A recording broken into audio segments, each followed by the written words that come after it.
Hi, I'm Arlies. And I'm Garabo. So we've already seen how to thread an overlocker, but sometimes we do have more questions. For example, what must my tension settings be? What happens if I get a snag? So Marilise is going to take us through some troubleshooting points.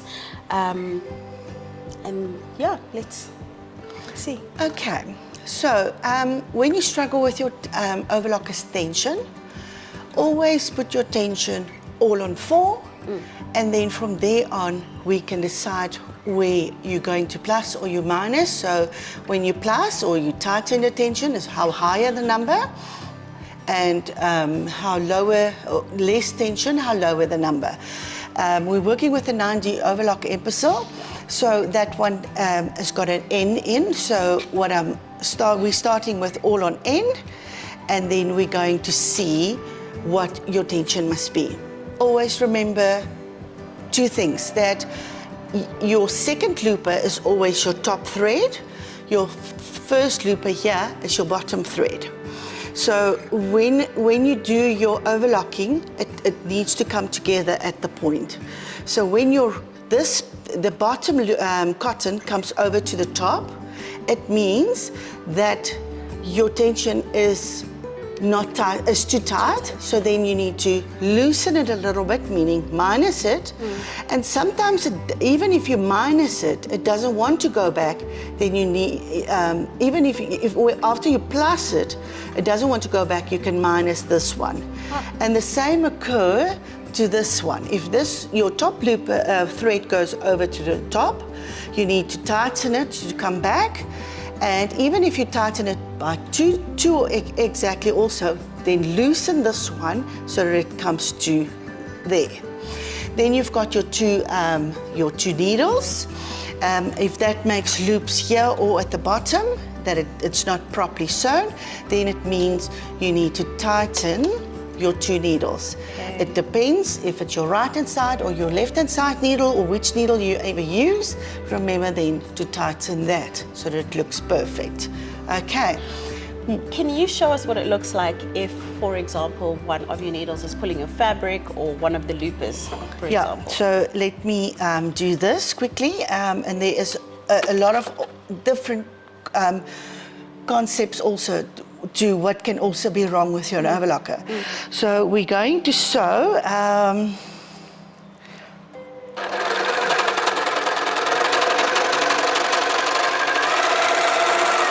with my luck it will be perfect.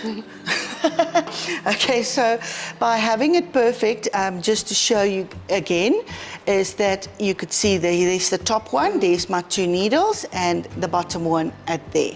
I'm just going to change the threading totally different, just so that we get to where we want to be.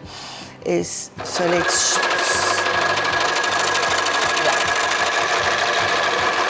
Okay, so now we've sewn.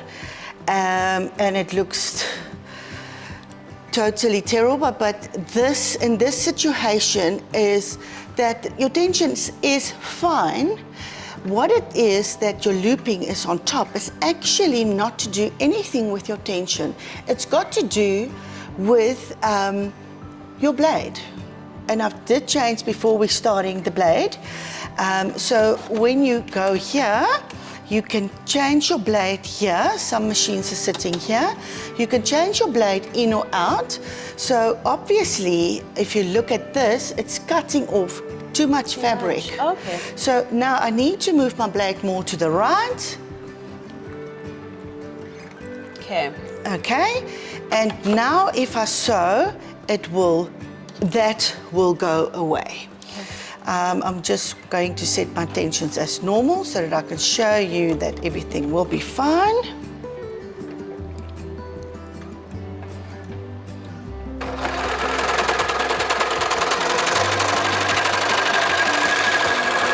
Okay, so that's really good to know. Sometimes it's not your tensions, it's the position of your blade.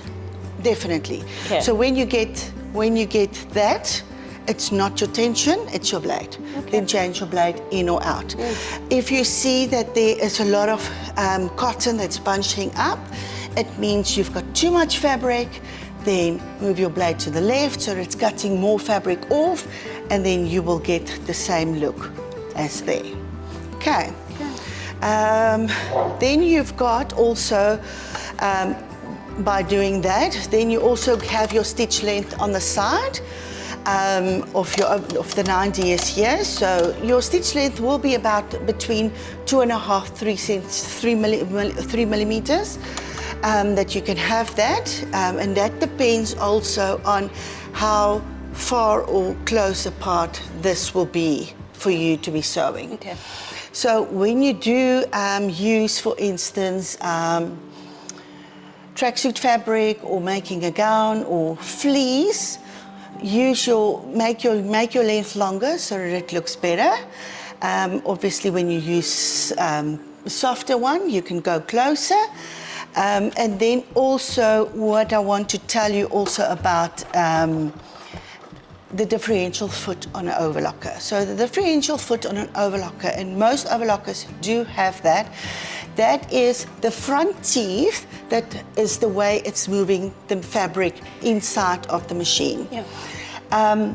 So when you sew stretchy fabrics, and you do get sometimes that you get that stretched out look, yeah. It means your differential foot is too slow. So normally you will never change your differential foot. So your differential foot will be on the side, normally on 1 or normal. When you do stretchy fabrics and you do get that, then you will go over to 2 or 3 on here. So then what the differential foot does is the front teeth will take the fabric in faster, and that is when it will sew perfectly and you won't get the stretch out look. Okay. It is very important to know that. What I normally do is I take a piece of fabric first and I test it and see before I go onto my real fabric. Like an offcut or... Like an offcut Yeah. or so. Also, when you want to do on normal fabric, like a cotton, and you want to do a gathering, obviously you will change your differential foot also to the highest or the fastest, so it will gather your stitching in. Otherwise, change it back to normal. Your needles. It's very important to change your needles. By having a needle in, remember, with an overlocker or any type of sewing machine, the overlocker is doing 1,300, 1,400 stitches per minute. Can you imagine how much stitching this machine does after each garment? Change your needles regularly.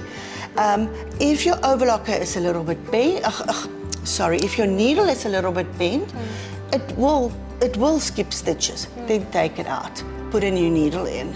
I've even had a brand new needle that I've just put in, also been blunt, that I've just taken out and put it in, and it will be fine. Also important on an overlocker, and this is where your timing comes in. When you try and when you sew, and we all do that, Karabo. I'm sewing already for almost 30 years, and it still happens to me. So we need to be careful and see what we are doing with this. So when we sew, remember that the overlocker any machine will take the fabric through by itself.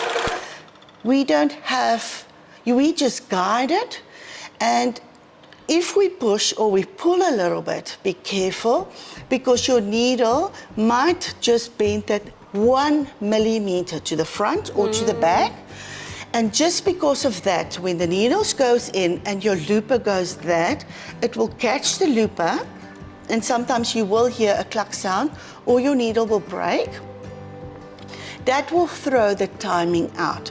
So we need to be really careful that we definitely make sure that it feeds itself through. And timing is not something that we can fix ourselves. No, timing. In that instance, it would need to come in for a service. Yes, Okay. then it will come in for a service. So Okay. if you have tried all this by changing your tensions right, or even if your machine is skipping stitches, change your needles. By using what needle do we use on an overlocker? We use overlocking needles 80s or 90s, or you can use the normal universal 80s or 90s. But change your needle, and if it's still skipping stitches, or when you start, when I've showed on the previous video, when you hear a cluck sound, because that's always when you need to do that, there's something wrong. You can always open up here, and when you look here, you will see that the two loopers here goes against like that, and the two needles is going down, so that it doesn't touch each other, because if it does, or if it's too far apart, it means your tension is out, and only a technician will be able to set that in, and then you need to send it in for a service. Okay.